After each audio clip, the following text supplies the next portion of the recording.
حضرت عمر فاروق رضی اللہ تعالیٰ عنہ مدینے کی گلی سے گزر رہے ہیں، امیر المومنین ہے، مدینے کی گلی سے گزر رہے ہیں، ایک گھر کے اندر سے بچیوں کے رونے کی آواز آئی، بچیاں رو رہی ہیں، اور بچی اپنی ماں سے کیا کہتی ہے؟ کہتی ہے اماں ابو بکر تو اب انتقال کر گئے، حضرت عمر کا پہلے دن ہے خلافت کا، اب ہمارا کیا بنے گا؟ ابو بکر تو وصال کر گئے۔ حضرت عمر فاروق رضی اللہ تعالیٰ عنہ نے رونے کی آواز سنی، دروازے پہ دستک دی، کہا بیٹو کیا بات ہے؟ تو بچیاں کہنے لگیں عمر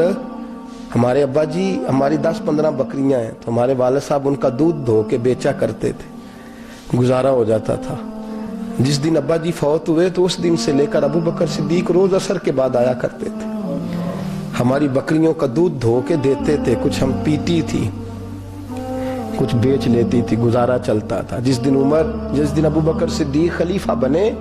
تو ہم نے جا کے کہا ابو بکر اب کون دودھ دھوئے گا؟ تو سیدنا صدیق اکبر رضی اللہ تعالیٰ عنہ نے فرمایا بیٹے پہلے تو میں مرضی سے خدمت کرتا تھا، اب تو مصطفیٰ کی امت کی نوکری میری ڈیوٹی بن گئی ہے، تو میں آؤں گا۔ بچیاں رو رہی ہیں، حضرت عمر کو بتاتی ہیں، کہتی ہیں ابو بکر چلے گئے ہیں تو ہم پریشان ہیں، یتیم ہیں، لاوارث ہیں، بھائی کوئی نہیں، کون آئے گا، کون دیکھ بھال کرے گا؟ حضرت عمر فاروق گھٹنوں کے بل زمین پہ بیٹھ گئے، ان چھوٹی چھوٹی بچیوں کو سینے سے لگایا، فرمانے لگے میں ابو بکر کا کیا کروں، میرے لیے رستے بڑے مشکل کر گیا ہے، میں اس کے کس بادشاہ وقت ہو کے وہ غریبوں کے گھروں میں آ کے ان کی بکریوں کا دودھ بھی دوتا تھا، امیر المومنین ہو کے یہ رنگ بھی تھا۔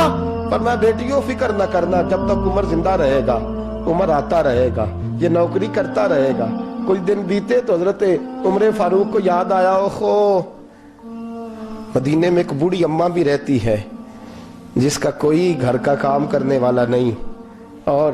جس بی بی کا کوئی بال بچہ نہیں، اور آنکھوں سے بھی وہ نابینی ہے۔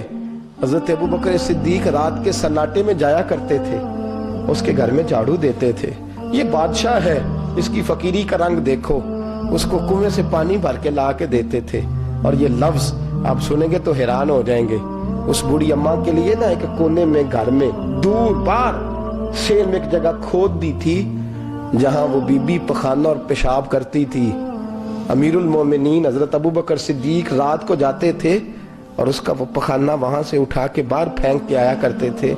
اس عورت نے پیغام بھیجا کہ عمر سے کہو میری بھی ڈیوٹیاں تو نہیں سر انجام دینی ہیں۔ عمر فاروق ساری رات کام کرتے، سناٹا گہرا ہوتا تو جھاڑو دبایا ہے بغل میں، اور عمر فاروق نکلے ہوئے اس بی بی کے گھر میں جھاڑو دیا جا رہا ہے۔ حضرت انس بن مالک فرماتے ہیں میں نے آخری عمر میں بھی اس بوڑھے عمر کو دیکھا ہے، اس بڑھاپے میں بھی میں نے اس شخص کو دیکھا ہے کہ جب وجود کمزور ہو گیا، داڑھی سفید ہو گئی، لیکن پھر بھی اس کا انداز نہیں بدلا، اس نے ساری زندگی بادشاہی میں فقیری کر کے گزار دی، یہ پھر بھی کسی کے گھر میں جھاڑو دیتا ہے، کسی کی بکریوں کا دودھ دھوتا ہے، یہ کسی غریب میرے دوست یہ۔ اور جب سیدنا فاروق اعظم رضی اللہ تعالیٰ عنہ خطبہ دینے بیٹھتے ہیں تو کپڑے پھٹے ہیں، پیوند لگے ہیں، مزاج سادہ ہے، بڑا مال آیا ہے، بڑا مال، لیکن تقسیم کر دیا، اور یہی انداز آگے اپنے گورنروں کو دیا۔ حضرت سعید بن